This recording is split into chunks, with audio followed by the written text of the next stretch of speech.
Hello, my wonderful people. Good morning, good afternoon, good evening, good night, depending on your time zone or anytime you are coming across my platform. If it is your first time and you like what you are watching, kindly subscribe, put on your notification bell to all notifications. In that way, you'll be able to know when we upload a new video.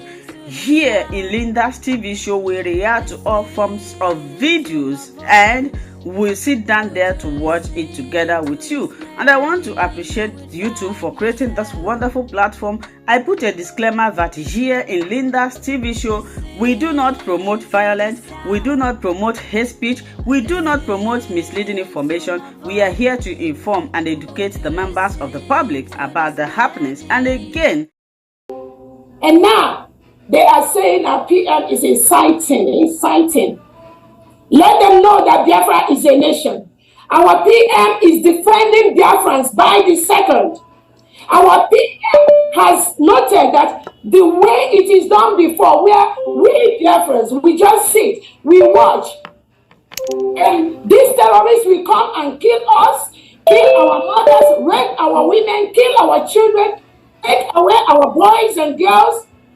That is what our Prime Minister Simon Ekpa has vowed to stop. And he has vowed with his life. All of us Biafrans in the Brigade Cabinet, the Council Homeland, the Biafran Liberation Forces, the Biafran Army, we have vowed with our life. We are going to continue this same call, this same place that our Prime Minister Simon Ekpa has. Nobody will stop that. I want to let Biafrans know that our Prime Minister Simon Ekpa has set all the structures in place for Biafra restoration from the beginning to the end. So taking him or removing him to go and ask him questions to delay or to disrupt our Finland Convention for the next 1 or 2 weeks, it is not going to have any effect. Rather, it is going to make all Biafrans more determined in the restoration of the independent state of Biafra. We are a full-fledged country. We have met all the criteria for a full-fledged country. We conducted our referendum where over 50 million Biafrans have voted for the independent state of Biafra. We've conducted different topics, we did a Twitter poll where 98% of Biafrans want to exit Nigeria because Nigeria is a killing ground. No sensible person in the world, no sane leader, no individual that has his or her honest right will ever support the existence of a killing ground called Nigeria, where people are killed in their thousands every single day. No sane leader will support that. So anything that Nigerian government is doing, anything the local Finland authorities is doing, I want to assure them that inviting our Prime Minister or delaying him or making him not to be part of the Finland Convention, which he holds dear to his heart, that will not stop nothing. We are the people. The power belongs to us. The laws of self-determination allow us to rule ourselves, to determine who is going to be our leader. And Biafrans have done that clearly over the past 2 years after they kidnapped and renditioned our leader, Ngozi Orabueze from Kenya. He is right now in the DSS dungeon. They did that because they think that when they take our leader, Nnamdi Kanu, there will be nothing about Biafra anymore. That was their wish. That was their thought. And now they are partnering with the local authorities in Finland to invite our Prime Minister to disrupt our Finland Convention. And let me ask everyone listening to me, if the rendition of our leader Nnamdi Kanu to Nigeria, if that didn't work, what made Nigerian government think that inviting someone Ekpa by the local police in Finland will work? They know it's not going to work. It's even going to get worse. It's going to get more brutal because we are determined for Biafra restoration. Nobody can stop that. We are all aware that all these are all the coups perpetuated by the Nigerian government to disrupt what we are doing. And I want to ask Biafrans, before I finalize my talk, let me ask you, when has self-determination, when has the right of a people to rule themselves? Wazuke was agitating during Obasanjo. A lot of people were agitating. So now that you have arrested, you come down Wazuke that time. Nnamdi Kanu came up. Now that you have arrested Nnamdi Kanu, someone is there. I think this data from Ned Nwoko was telling you that even if we arrest Simon Ekpa today, another Simon Ekpa will come out. So the issue there is that address all those issues. The reason that can negotiate with him and allow him to continue with his agitation.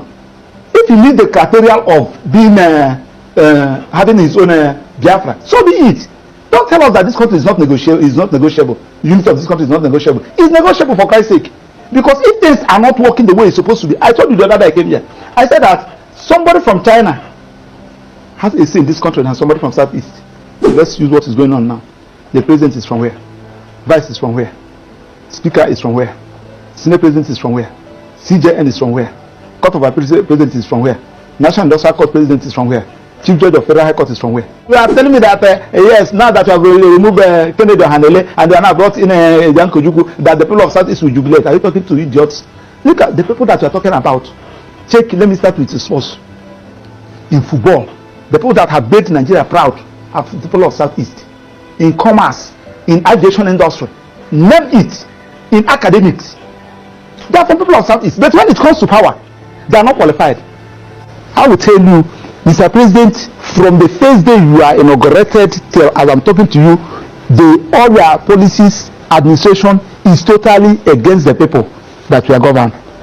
Now, that was from Nnamdi Kanu's lawyer, Barrister Maxwell Opara. Now, you see, he said that Wazuke was stopped, Nnamdi Kanu was out, Nnamdi Kanu was stopped, Simon Ekpa came out, and if they are trying to stop Simon Ekpa, definitely, according to him, what he said is true. Another person who might be even be more sophisticated than Simon Ekpa will be out. Now, I want us to tell ourselves the truth in this video. The issue of Biafra agitation has nothing to do with anybody personal. So, if, even though, for example, they stop everyone agitating, more people are going to enter queue. Now, I really want to ask everyone on the surface of the earth just a simple question.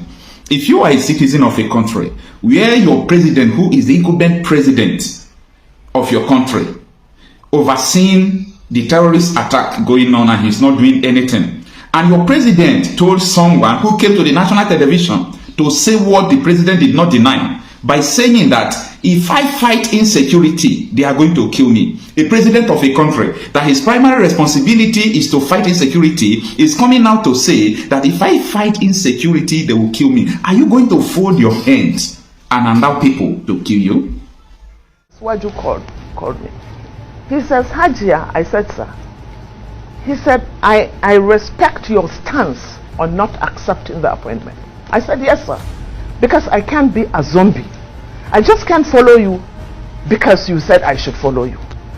Let me know what you have for us up north. Because if I made a mistake on Buhari, with you, the truth is written on the horizon. So I have to know what you have for us. He said he's in London, that if I can, I should go over. He offered to buy me a ticket. I said, no, sir, I can afford a ticket. And then he said, can I get a hotel for you? I said, yes, that I will appreciate. I took the next Lufthansa to London. I saw him that same night and we sat. And I said, sir, the reason why I'm not accepting your appointment is because I don't know what you have for us up north. Because in the north, every single person is either waiting to be killed or kidnapped. We can't go on like this. What is your blueprint for us? He told me that he doesn't have anything for us. I said, you mean, sir, you don't have a blueprint? He said, I can't have a blueprint because if I have a blueprint, I'll be stepping on too many toes and they might even kill me. This was what he said. You heard her, right? Now, as a citizen of a nation, what are you going to do concerning this? Before you blame Simon Ekpa, right? Like the way people blame Nnamdi Kanu. Listen to the Zamfara state governor. He said that the minister, the honorable minister of defense state, is the one that is sponsoring terrorism. So before you call someone that is allegedly maybe invited for inciting terrorists. Someone has been accused right there before you. What are they doing about that? So before you judge Simon Ekpa, I want you to listen to this video. You know, in fact, let me say this very categorical.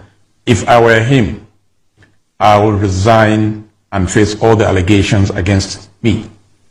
And that would have been more honorable, because from all the information we're getting, my predecessor was fully involved in some of these banditry issues.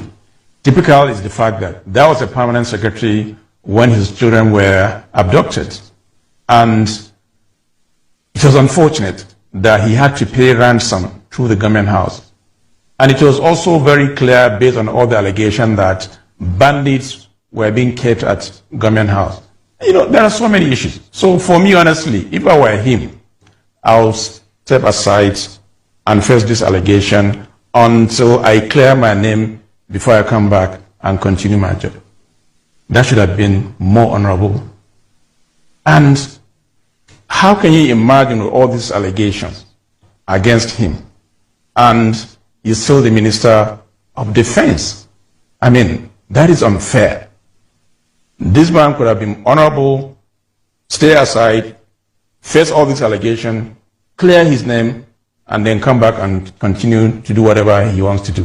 Whether he wants to remain as minister or he wants to do something else, that would have been more honorable as far as I'm concerned. If I'm in that position, believe me, I'll put in my resignation letter. Well, Your Excellency, he has not been nailed by the EFCC, so why do you think he should have been probed before taking up the appointment? There were a lot of issues in the past. Like I said, we know where these guys are. We know where they live. We know their parents. You know them as a government. Of course we do. They live with the same community we live. So why is it difficult to get them? That is the $1 million question that I should ask you. We are trying to understand, for those of us who are now conversant with Zamfara, have never been there, and we hear you as a chief security officer speak tonight to say you know these people, but yet you can't get them. It's a head scratcher.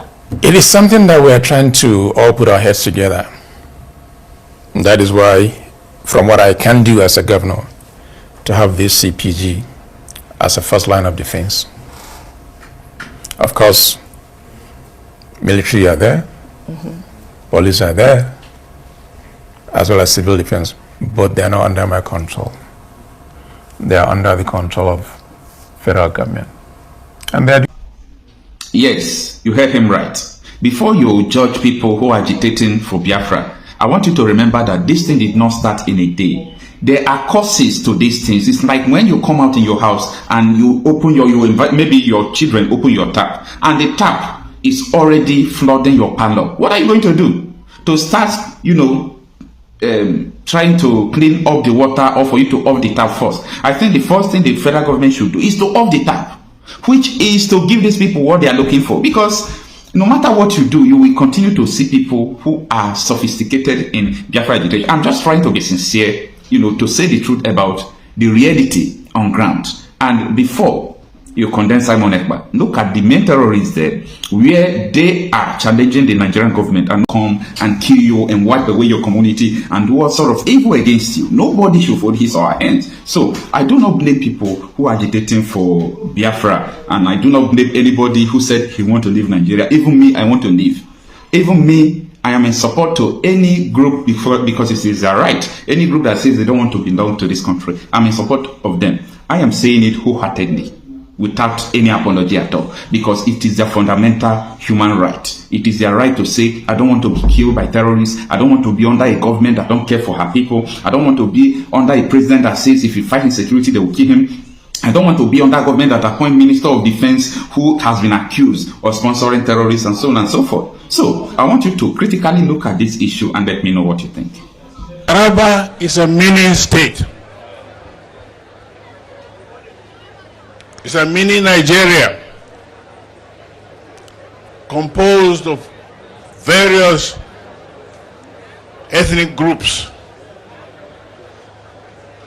living together reasonably peacefully. But the peace in this state is under assault. There's an attempt at ethnic cleansing in this state, and of course in all the riverine states of Nigeria. We must resist it. We must stop it. Every one of us must rise up. The armed forces are not neutral. They collude. They collude. They collude with the armed bandits that kill people, kill Nigerians. They facilitate their movements. They cover them. If you are depending on the armed forces to stop the killings, you will all die one by one. The ethnic cleansing must stop in Taraba State. It must stop in all the states of Nigeria. Otherwise, Somalia will be a child's play. I ask every one of you to be alert and defend your country, defend your territory, defend your state. You have nowhere else to go. You have nowhere else to go. In trying to remove Jonathan, there were stateless persons that were from the Sahel region that were imported into Nigeria, and a former chairman of PDP made that statement. I'm not the person that made it. But that importation is a fact, is it? That importation is a fact. What has happened in Nigeria is that most of the time when something comes up today, we never sit back and say, how did we get to this point? We got to this point by virtue of the fact of the effort to remove President Jonathan. There had always been this herder-farmer clash, but it never got to this point where whole communities were exterminated so that some people will be roaming freely within their land, which is what happens in Plateau and in Benue State. I think Benue is the worst hit. Precisely. Yeah. And you know why? Because most of the banks of the Benue is lush. Because it's watered by the Benue River. And so they want, these people came and they want. And who are these people? And that's a question that we have not dealt with. The bill first said that we have to confine these people to the ranches within their states of origin. And somebody woke up and said, no, every Nigerian has a right to go around. There's no such thing like a state of origin. Why will anybody make that statement? Reason is that in trying to remove Jonathan, there were stateless persons that were from the Sahel region that were imported into Nigeria, and a former chairman of PDP made that statement. I'm not the person that made it. But that importation is a fact, is it? That importation is a fact. If you ask any Nigerian Fulani, he will tell you that there's something called the Bororo Fulani. And that Bororo Fulani are these imported ones. They don't own land. Therefore, what they want to do is to settle in Nigeria. They were given free passage, let me just say it, by the Buhari regime. And we were shouting at that time, don't bring people into Nigeria who are not Nigerians. They won't have sympathy. They won't know what has happened. All they want to do is displace you, take over your place, and roam freely within that place. But there were cattle herders as well. They were, but the Nigerian cattle herders were not carrying AK-47 rifles and other. So these guys brought their guns. So these guys brought their guns with them. First thing they did was to start to rustle the cattle belonging to Nigerians. And so a Nigerian herder who loses his cattle, has nowhere else to go, he becomes part of them. Because he is given, okay, you either join us or you got nothing. And some of them, of course, joined. And so we have this complicated problem. And this complicated problem is what we want to solve by saying, can we confine you to a particular place? If you have, okay, what you want to do is to move your cattle from where there is grass to another place where there is grass, and you can roam around with them. And I also pointed out on the floor of the Senate that Governor Ganduje at a particular time said, my state, Kano, has more than enough land for all the herders in Nigeria to go around with it. Thank you so much, my wonderful viewers, for watching this video together with me from the beginning to the end. Like I said before, if you like what you see here, if you like what I do in this platform, as you have finished watching this video, please hit that red button that says subscribe and put on your notification bell to all notification. In that way, you'll be able to know when I upload a new video. Share my videos, leave your comments in the comment section constructively. Until I meet your way again in my next video, I still remain your Linda's TV show.